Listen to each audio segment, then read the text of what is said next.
Students, welcome to Cera. അപ്പോൾ നമ്മൾ ബ്രയോഫൈറ്റ്സിൻ്റെ മൂന്നാം സെഷനാണ് ഇന്ന് ഡീൽ ചെയ്യാൻ പോകുന്നത്. നമ്മൾ ഫെർട്ടിലൈസേഷനൊക്കെ കഴിഞ്ഞ് എന്താണ് സൈഗോട്ട് വരെ അവിടെ എത്തിച്ച് വെച്ചിട്ടുണ്ട്. ഇനി ആ സൈഗോട്ടിനെയാണ് നമ്മൾ അടുത്ത കാര്യം നമ്മൾ ഡെവലപ്മെൻറ്റ് നടത്തുന്നത്. അപ്പോൾ നമ്മൾ ഈ സ്പോറോഫൈറ്റിക് ഫേസ് ആണ് ഈ ക്ലാസ് ഡീൽ ചെയ്യാൻ പോകുന്നത്. എന്താണ് സ്പോറോഫൈറ്റ്, എന്താണ് ഗാമറ്റോഫൈറ്റ് അറിയോ? അതെ, ഗാമറ്റോഫൈറ്റ് എന്നുള്ളത് ഹാപ്ലോയിഡ് ആയിരിക്കും, ജനറലി ഹാപ്ലോയിഡ് ആയിരിക്കും, and they produce gametes. Sporophyte diploid ആയിരിക്കും ആൻഡ് ദ പ്രൊഡ്യൂസ് സ്പോർസ്. ഇതാണ് ബേസിക് അണ്ടർലൈൻ ഡിഫറൻസ്.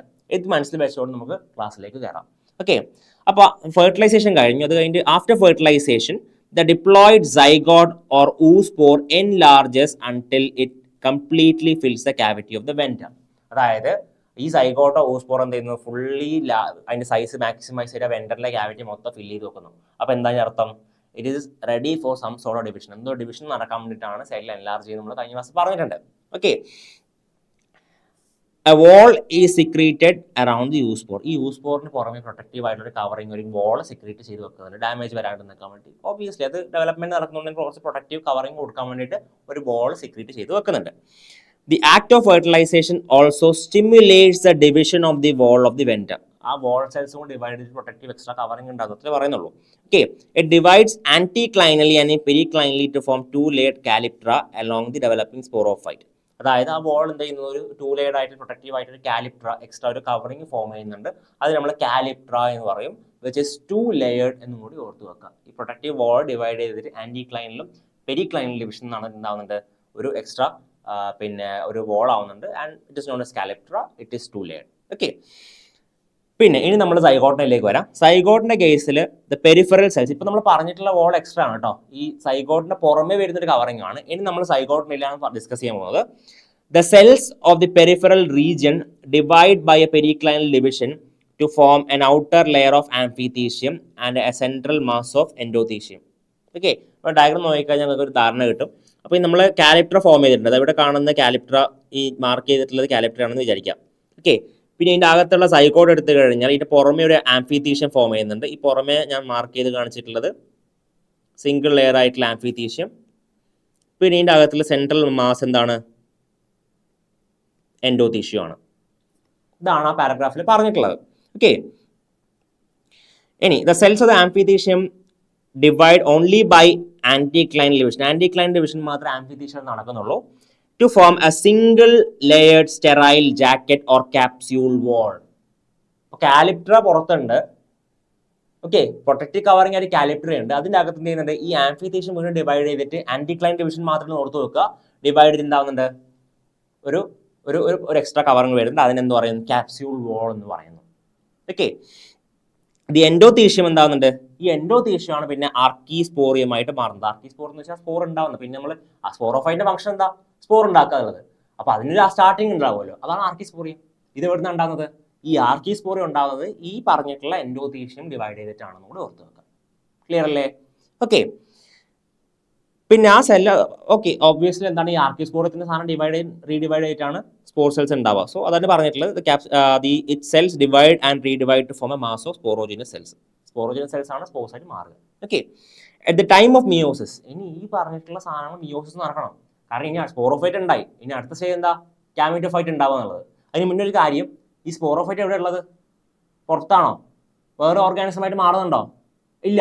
എവിടെയാണ്, ആ ഗാമറ്റോഫൈറ്റിന്റെ അകത്ത് തന്നെയാണ് എന്ത്, ഈ ഗാമറ്റോഫൈറ്റിന്റെ ആണ് നമ്മൾ എന്തുള്ളത്, ആർക്കിഗോണി ഉള്ളത്. ഈ ആർക്കിഗോണിയത്തിലുള്ള വെൻഡറാണ്, ഈ വെൻഡറിലാണ് എക്സെൽ ഉള്ളത്. ഈ വെൻഡറിലുള്ള എക്സെല്ലുമായിട്ടാണ് ഫെർട്ടിലൈസേഷൻ നടന്നിട്ടുള്ളത്. ഓക്കെ, കണക്ഷൻ വിട്ടുപോലെ ആ വെൻഡർ സെല്ലുള്ള എഗ് സെല്ലുമായിട്ടാണ് എന്ത് ചെയ്തത്, ഫെർട്ടിലൈസേഷൻ നടന്നിട്ടുള്ളത്. അപ്പൊ ആ വെൻഡർ സെല്ല് തന്നെ ഒന്ന് മോഡിഫിക്കേഷൻ നടത്തിയിട്ടാണ് സ്പോറോഫൈറ്റായി മാറുന്നത്. പുറമെ ഒരു കാലിപ്റ്റർ, 2 layer കാലിപ്റ്റർ ആവുന്നു. സൈഗോട്ടിന്റെ പെരിഫറൽ സെൽ ഡിവൈഡ് ചെയ്തിട്ട് ക്യാപ്സ്യൂൾ വോൾ ആവുന്നു. അകത്തുള്ള എൻഡോതീഷ്യം ഡിവൈഡ് ചെയ്തിട്ട് ആർക്കിസ്പോറിയൽ സെൽസ് ആവുന്നു. ഈ ആർക്കിസ്പോറിയൽ സെൽസ് വീണ്ടും ഡിവിഷൻ നടന്നിട്ട് എന്താവും, സ്പോറോജിനസ് സെൽസ് ആയിട്ട് മാറുന്നു. ഓക്കെ, അത് കഴിഞ്ഞിട്ട് നെക്സ്റ്റ് സ്റ്റെപ്പാണ് meiosis. At the time of meiosis the spore mother cells lie free within the cavity of sporogonium. അതായത് ആ ഇതിൻ്റെ അകത്തുള്ള സ്പോറോഗോണിയത്തിലെ ആ ചേമ്പറിനകത്ത് ഫ്രീ ആയിട്ടാണ് കിടക്കുന്നുണ്ടാവുക. Spore mother cells undergo meiosis. കാരണം മിയോസിസ് ഇത് ഡിപ്ലോയിഡ് ആണ്. ഇനി മിയോസിസ് നടന്നിട്ട് ഹാപ്ലോയിഡ് ആയി മാത്രമേ, അത് ജെർമിനേറ്റ് ചെയ്ത് മാത്രമേ ഗാമറ്റോഫൈറ്റ് വേറെ ഇൻഡിപെൻഡന്റ് ഉണ്ടാക്കാൻ പറ്റുള്ളൂ. ഓക്കെ, അപ്പോൾ മിയോസിസ് നടക്കുന്നു. Nucleus of each spore mother cells divides by 2 successive division to form 4 haploid nuclei. ഒന്നുമില്ല, എന്താണ്, ഒരു ഡിപ്ലോയിഡ് ആയിട്ടുള്ള സെല്ലിൽ മിയോസിസ് നടക്കുമ്പോൾ 4 ഹാപ്ലോയിഡ് സ്പോർസ് ഉണ്ടാവും. അത് അണ്ടർസ്റ്റുഡ് ആണ്, അത് തന്നെയാണ് പറഞ്ഞിട്ടുള്ളത്. ഓക്കെ, ഇത് ജസ്റ്റ് ആയിട്ടൊരു സ്പോറോഫൈറ്റ് നമ്മൾ നേരത്തെ പറഞ്ഞിട്ടുള്ള ഫോട്ടോസിന്തറ്റിക് സോൺ കാണുന്നത്. നിങ്ങൾക്ക് നേരത്തെ ഡയഗ്രം കാണിക്കാൻ അത്ര എവിഡൻ്റ് ആയിരുന്നില്ല. ഇവിടെ കണ്ടോ, ഈ കാണുന്ന ഫിലമെന്റ്സ് ആണ് ഫോട്ടോസിന്തറ്റിക് ഫിലമെന്റ്സ്. ഈ മേലെ കാണുന്നതാണ് ടെർമിനൽ സെൽസ്, താഴെ കാണുന്നതാണ് ഭയങ്കര അടുത്തടുത്ത് അറേഞ്ച് ചെയ്തിട്ടുള്ള പാരക്കൈമാറ്റ സെൽസ് വിച്ച് സ്റ്റോറേജ് സോൺ. പിന്നെ ഇതായിരുന്നു നമ്മൾ ആദ്യത്തെ ആർക്കിഗോണിയം. പിന്നെന്തായി, അത് പിന്നെ ഫെർട്ടിലൈസേഷൻ നടന്നിട്ട് സ്പോറോഫൈറ്റായി മാറി. ആ വെൻഡർ സെല്ലൊക്കെ മോഡിഫൈ ചെയ്തിട്ട് വലിയൊരു ക്യാപ്സ്യൂളായി മാറി. ക്യാപ്സ്യൂളിനകത്ത് എന്താണ് മിയോസിസ് നടന്ന സ്പോർസ് ഉണ്ടായി. That's it. വളരെ സിമ്പിളാണ് കഥ ഇവിടെ. ഓക്കെ, അപ്പോൾ ഇതിൻ്റെ സെൽ സൈക്കിൾ കൊടുത്തിട്ടുണ്ട്. ഇനി ഈ സ്പോർ ബാക്കി എന്താണെന്ന് പറയേണ്ട ആവശ്യമുണ്ടോ? ഇത് ഹാപ്ലോയിഡ് ആണ്. These spores are haploid. ഇതെന്താവും, ഇതിൽ ലിബറേറ്റ് ചെയ്ത് പൊട്ടി പുറത്തേക്ക് വന്നിട്ട് എന്താവും, വേറെ ജെർമിനേറ്റ് ചെയ്തിട്ട് പുതിയ പ്ലാന്റ് ആയി മാറും. ഏത് ഗാമറ്റോഫൈറ്റ് ആയിട്ട് മാറും. പുതിയ ഗാമറ്റോഫൈറ്റ് ആയിട്ട് മാറും. അതിൽ കൺഫ്യൂഷൻ ഒന്നുമില്ല, വളരെ സിമ്പിളാണ് കഥ.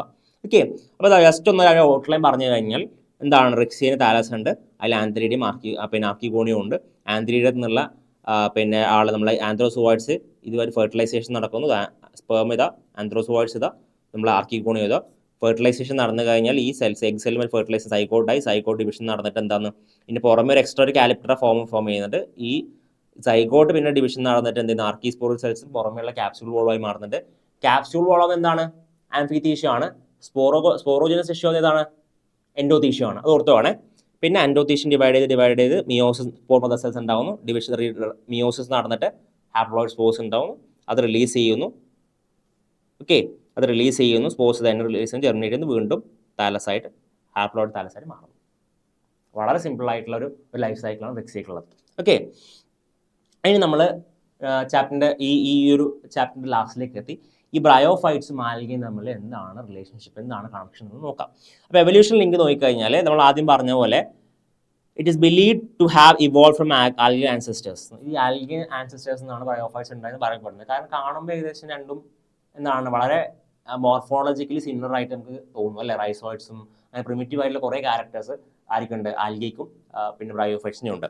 ഓക്കെ, ഇനി രണ്ടിലുള്ള ഷെയർഡ് ട്രേറ്റ്സ്, രണ്ടിലും കോമൺ ആയിട്ട് കണ്ടുവരുന്ന ക്യാരക്ടേഴ്സ് നോക്കിക്കഴിഞ്ഞാൽ രണ്ടും നോൺ വാസ്കുലർ ആണ്. സൈലും ഫ്ലോയും ഉണ്ടോ, ഈ രണ്ടിനും ഇല്ല. And lack true Roots, rhizoids ആണുള്ളത്. പിന്നെ സ്റ്റെംസും ലീവ്സും ഉണ്ടോ, ഇല്ല. അതുപോലെയുള്ള സ്ട്രക്ചേഴ്സ് ഉണ്ട്, പക്ഷെ സ്റ്റെമ്മും ലീഫ് റൂട്ട് എന്ന് പറഞ്ഞ സ്ട്രക്ചേഴ്സ് ആയിരിക്കില്ല ബ്രയോഫൈറ്റ്സിനും ആൽഗിനും ഇല്ല. ഓക്കെ, പിന്നെ സിമിലർ റീപ്രൊഡക്റ്റീവ് സ്ട്രാറ്റജീസ് ആണ് ആർക്കുള്ളത്, ആൽഗയ്ക്കും അതുപോലെ തന്നെ ബ്രയോഫൈറ്റ്സിനും. രണ്ടും എന്താ പ്രൊഡ്യൂസ് ചെയ്യുന്നത്, സ്പോർസ് ആണ് പ്രൊഡ്യൂസ് ചെയ്യുന്നത്. ശരിയല്ലേ? ഓക്കെ, പിന്നെ രണ്ടൊന്നാണ് അഡാപ്റ്റേഷൻ, സിമിലർ അഡാപ്റ്റേഷൻസ് ആണ് കാണിക്കുന്നത് irrespective environment. Algae to aquatic and bryophytes to moist terrestrial habitat. അതായത് ആൽഗെ അക്വാട്ടിക് ഹാബിറ്റാറ്റിൽ കാണിക്കുന്ന ഒരു അഡാപ്റ്റേഷൻസ് കാണിക്കുന്നുണ്ട്. ബ്രയോഫൈറ്റ്സ് ടെറസ്ട്രിയൽ ഹാബിറ്റാറ്റ്, ഒരു മോയ്സ്റ്റ് ടെറസ്ട്രിയൽ ഹാബിറ്റാറ്റിലെ ഒരു അഡാപ്റ്റേഷൻ കാണിക്കുന്നത്.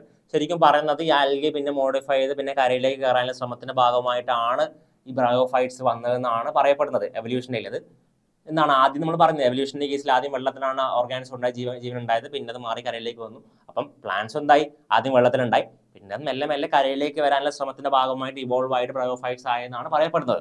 ഓക്കെ, ഡിഫറൻസ് നോക്കിയാലോ, രണ്ടും എന്താണ്, ആൽഗെ പ്രൈമർലി അക്വാട്ടിക് ആണ്. ആൽഗെ എന്തായാലും അക്വാട്ടിക് തന്നെയാണ്, അതിൽ കുറേ സംശയമില്ല. പക്ഷെ ബ്രയോഫൈറ്റ്സ് എന്താണ്, ലാൻഡിലേക്ക് കുറച്ചുകൂടി അഡാപ്റ്റേഷൻ കാണിക്കുന്ന ആൾക്കാരാണ്, ടെറസ്ട്രിയലിൽ കണ്ടുവരുന്നതാണ്. പക്ഷെ സ്റ്റിൽ റിക്വയർ വാട്ടർ, കാരണം അത് കംപ്ലീറ്റ് ആയിട്ട് കരയിലേക്ക് വന്നിട്ടുമില്ല, എന്നാൽ അത് കംപ്ലീറ്റ് വാട്ടർ ആണെന്ന് പറയാൻ പറ്റുന്ന അവസ്ഥയിലാണ് ഉള്ളത് ബ്രയോഫൈറ്റ്സ് ഉള്ളത്. ഓക്കെ, പിന്നെ ബ്രയോഫൈറ്റ്സ് നോക്കിക്കഴിഞ്ഞാൽ they have structures like rhizoids and function similar to roots, provide anchorage and help in water absorption. ഒരു പ്രോപ്പർ ആയിട്ടുള്ള റൈസോയിഡ്സ് റൂട്ട് ലൈക്ക് സ്ട്രക്ചേഴ്സ് പോലെ ആയിരിക്കണം ബ്രയോഫൈറ്റ്സിനുണ്ട്. പക്ഷെ ആൽഗെ അങ്ങനെ ഒരു സ്ട്രക്ചർ പിന്നെ കാണാനില്ല. പകരം ഹോൾഡ് ഫാസ്റ്റ് പോലുള്ള സ്ട്രക്ചേഴ്സ് ആണ് ആയിരിക്കുള്ളത് ആൽഗയ്ക്കുള്ളത്. പക്ഷേ പിന്നെ ഇത് നമ്മൾ ഈ പറഞ്ഞ ബ്രയോഫൈറ്റ്സിന് ഹോൾഡ് ഫാസ്റ്റ് അല്ല, റൈസോയിഡ്സ് എന്ന് പറഞ്ഞിട്ടുള്ള പ്രോപ്പർ സ്ട്രക്ചേഴ്സ് തന്നെയാണ് ആയിരിക്കുള്ളത്. റൂട്ട്സ് അല്ല, പക്ഷെ അതിനെക്കാട്ടും കുറച്ചും അഡ്വാൻസ് ആയിട്ടുള്ള സ്ട്രക്ചേഴ്സ് ആണ് ആയിരിക്കുള്ളത് ഈ പറഞ്ഞിട്ടുള്ള ബ്രയോഫൈറ്റ്സിന് ഉള്ളത്. ഓക്കെ, ഇനി ബ്രയോഫൈറ്റ്സും ടെറിഡോഫൈറ്റ്സും തമ്മിലുള്ള റിലേഷൻ നോക്കിക്കഴിഞ്ഞാൽ രണ്ടിൻ്റെ സിമിലാരിറ്റീസ് നമുക്ക് അത് നോക്കാം.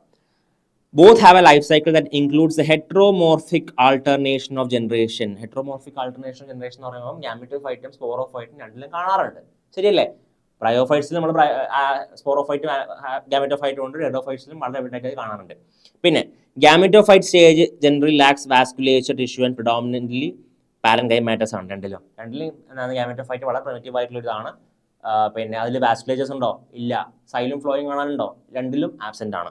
പിന്നെ സ്പോറോഫൈറ്റ്സ് നോക്കിക്കഴിഞ്ഞാൽ റീപ്രൊഡ്യൂസ് ബൈ സ്പോർ ഫോർമേഷൻ, അതായത് രണ്ടിലും സ്പോറോഫൈറ്റ്സ് എന്ത് ചെയ്യുന്നത്? സ്പോർ പ്രൊഡ്യൂസ് ചെയ്തിട്ടാണ് റീപ്രൊഡ്യൂസ് ചെയ്യുന്നത്. നമ്മൾ റിക്സിനിലും പരിചയപ്പെട്ടു. ഇനിയിപ്പോൾ അടുത്ത ടെഡോഫൈറ്റ്സ് നമ്മൾ കുറച്ചും കൂടി ക്ലിയർ ആയിട്ട് കാണാം. Okay, they have multi cellular sex organs. അതായത് ആന്ത്രിയോയിഡും ആർക്കിയോയിഡും സിംഗിൾ സെല്ലാണോ? അല്ല, രണ്ടിലും എന്താണ്? മൾട്ടി സെല്ലുലാർ സെക്സ് ഓർഗൻസ് ആണ് ആയിട്ടുള്ളത്. ബ്രയോഫൈറ്റ്സും ടെഡോഫൈറ്റ്സ്. സിമിലാരിറ്റീസ് ആണ് പറയുന്നത്. പിന്നെ സെക്ഷൽ റീപ്രൊഡക്ഷൻ oogamous ആണ് രണ്ടിലും, involving A motile gamete and non motile female gametes. ശരിയല്ലേ? നമ്മൾ ആർക്കിഗോണിയത്തിന് ആന്ത്രിയോയിഡത്തിന് കേസ് പരിചയപ്പെടുമ്പോൾ പറഞ്ഞിട്ടുണ്ടായിരുന്നു. ഇനി ഫെർട്ടിലൈസേഷൻ നോക്കിക്കഴിഞ്ഞാൽ it requires moisture as there is no siphonogamy and sperms are chemotactically attracted to the archegonia. രണ്ടിലും എങ്ങനെയാണ്? വാട്ടർ ആവശ്യമുണ്ട്. എന്താണ് ഈ പറഞ്ഞിട്ടുള്ള മെയിൽ ഗാമേറ്റ്സ് ഫീമെയിൽ ഗാമേറ്റിന്റെ അടുത്തേക്ക് നമ്മൾ പോകുന്നത് കീമോടാക്ടിക്കലി അട്രാക്ഷൻ നടന്നിട്ടാണ്. കെമിക്കൽ സിക്രീറ്റ് ചെയ്യുന്നു, അത് അതിന് അട്രാക്റ്റഡ് ആയിട്ടാണ് മെയിൽ ഗാമേറ്റ്സ് പോകുന്നത് രണ്ടിലും. ഓക്കെ, അപ്പോൾ സിമിലാരിറ്റീസ് കഴിഞ്ഞു. ഇനി ഡിഫറൻസ് നോക്കിക്കഴിഞ്ഞാൽ എന്താണ്? ബ്രയോഫൈറ്റ്സിന്റെ കേസിൽ ഗാമറ്റോഫൈറ്റ് ആണ് ഡോമിനന്റ് ആയിട്ട് വരുന്നത്. പക്ഷേ ടെഡോഫൈറ്റ്സിന് എത്തുമ്പോഴേ കാര്യം കുറച്ച് മാറാൻ തുടങ്ങി. അവിടെ ഡോമിനന്റ് ആരാണ്? ഏറ്റവും കൂടുതൽ ഡോമിനന്റ് ഫേസ് നിൽക്കുന്നതാണ് സ്പോറോഫൈറ്റ് ആണ്. ബ്രയോഫൈറ്റ്സിന്റെ കേസിൽ സ്പോറോഫൈറ്റ് റിലേറ്റീവ്ലി അൺഡിഫറൻഷിയേറ്റഡ് ആണ്. അധികം ഡിഫറൻഷിയേഷൻ ഒന്നും ഇല്ല. ഇപ്പോൾ നമ്മൾ റിക്സിന്റെ കേസ് നോക്കുമ്പോൾ തന്നെ വളരെ പ്രിമിറ്റീവ് ആയിട്ടുള്ള ക്യാപ്സ്യൂൾ ലൈക്ക് സ്ട്രക്ചേഴ്സ് ആണ് കണ്ടത്. പക്ഷേ ടെഡോഫൈറ്റ്സിൽ നോക്കുമ്പോൾ ഏകദേശം പ്ലാന്റ് ലൈക്ക് സ്ട്രക്ചേഴ്സ് കാണാനുണ്ട്. അതായത് stem like structure, leaf like structure, root like structures ഒക്കെ ആയിരിക്കേണ്ട ഈ പറഞ്ഞ ടെഡോഫൈറ്റ്സിനുണ്ട്. അപ്പോൾ ടെഡോഫൈറ്റ്സിന്റെ sporophytes are well differentiated and independent ആണ്. ബ്രയോഫൈറ്റ്സിന്റെ കേസിൽ ഇൻഡിപെൻഡന്റ് ആണോ? അല്ല, ഡിപ്പെൻഡന്റ് ആണ്. ഗാമറ്റോഫൈറ്റുമായി ഡിപ്പെൻഡന്റ് ആണ് ആര് കാണുന്നത്? നമ്മൾ ഈ പറഞ്ഞിട്ടുള്ള സ്പോറോഫൈറ്റ് കാണുന്നത്. പക്ഷേ ടെഡോഫൈറ്റ്സിന്റെ കേസിൽ ഇറ്റ് ഈസ് ഇൻഡിപെൻഡന്റ്. ഇനി ബ്രയോഫൈറ്റ്സിന്റെ കേസിൽ lack true root, stem and leaves and do not have a vascular system. പക്ഷേ ടെഡോഫൈറ്റ്സിന്റെ well developed vascular system and possess root, stem and leaves. Root, stem, leaf structures ആയിരിക്കേണ്ട ഈ പറഞ്ഞ ടെഡോഫൈറ്റ്സ് ഉണ്ട്. ബ്രയോഫൈറ്റ്സിന്റെ കേസിൽ അങ്ങനെ സ്ട്രക്ചേഴ്സ് ആബ്സെന്റ് ആണ്, വാസ്കുലേച്ചർ ആബ്സെന്റ് ആണ്. പക്ഷേ ഇവിടെ എന്തുണ്ട്? കൃത്യമായിട്ടുള്ള വാസ്കുലേച്ചർ ടെഡോഫൈറ്റ്സ് സ്റ്റാർട്ടിങ് കാണുന്നുണ്ട്. ഓക്കെ, പിന്നെ ബ്രയോഫൈറ്റ്സ് ആർ ഹോമോസ്പോറസ്. അത് ഒറ്റ ടൈപ്സ് സ്പോർസ് പ്രൊഡ്യൂസ് ചെയ്യുന്നില്ലോ. ഡിഫറെന്റ് മെയിൽ ആൻഡ് ഫീമെയിൽ റിക്സിന്റെ കേസിൽ പറഞ്ഞിട്ടുണ്ടായിരുന്നോ? മെയിൽ സ്പോർസ് ഉണ്ട്, ഫീമെയിൽ സ്പോർസ് ഉണ്ട് പറഞ്ഞിട്ടുണ്ടായിരുന്നോ? ഇല്ല. പക്ഷേ അതിനാണ് ഹോമോസ്പോറസ് എന്ന് പറയുക, അൺഡിഫറൻഷിയേറ്റഡ് സ്പോർസ്. പക്ഷേ ടെഡോഫൈറ്റ്സിന്റെ കേസിൽ വരുമ്പോഴത്തേക്ക് രണ്ടും കാണാറുണ്ട്. ഹോമോസ്പോറോസും ഹെട്രോസ്പോറോസും ഉണ്ട്. ഹോമോസ്പോറസ് ഓൾറെഡി പറഞ്ഞു. ഹെട്രോസ്പോറസ് എന്ന് പറയുമ്പോൾ എന്താണ്?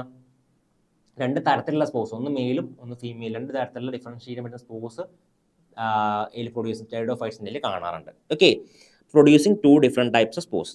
അപ്പോൾ ഈ പറഞ്ഞിട്ടുള്ള ഡിഫറൻസ് സിമിലാരിറ്റീസും ആണ് എന്താണ് ശരിക്കും നമ്മളെ ഒരു വേണമെങ്കിൽ നമുക്ക് ഇങ്ങനെ കണക്ട് ചെയ്യാം. ആൽഗേറ്റും പ്രിമിറ്റീവ് അതുമായിട്ടുള്ള റിലേഷൻസ് നമ്മൾ പറഞ്ഞു, ബ്രയോഫൈറ്റ്സ് ഡിഫറൻസ് നമ്മൾ പറഞ്ഞു. അപ്പോൾ അത് ഇവോൾവ് ആയിട്ടുള്ളൊരു ബ്രയോഫൈറ്റിലെത്തി. ബ്രയോഫൈറ്റും ടെഡോഫൈറ്റ്സിൻ്റെ റിലേഷൻസ് നമ്മൾ പറഞ്ഞു. ബ്രയോഫൈറ്റിൽ നിന്നും ഇവോൾവ് ആയതാണ് ടെഡോഫൈറ്റ് എന്ന് വേണം സിമിലാരിറ്റീസ് വെച്ച് പറയാം. എന്നാൽ അതിന് ഡിഫറൻഷിയേറ്റ് ചെയ്യാൻ പറ്റുള്ള കുറച്ച് കാര്യങ്ങൾ പറഞ്ഞു, signifying that it is A totally different group of organism. ഇനി നമ്മൾ അടുത്ത ക്ലാസ്സിൽ ഈ പറഞ്ഞിട്ട് ടെഡോഫൈറ്റ്സിനെ പറ്റിയിട്ടാണ് ഡീറ്റെയിൽ ആയിട്ട് നോക്കാൻ പോകുന്നത്. ഓക്കെ, അപ്പോൾ നമുക്ക് നെക്സ്റ്റ് ക്ലാസ്സിൽ കാണാം. Thank you.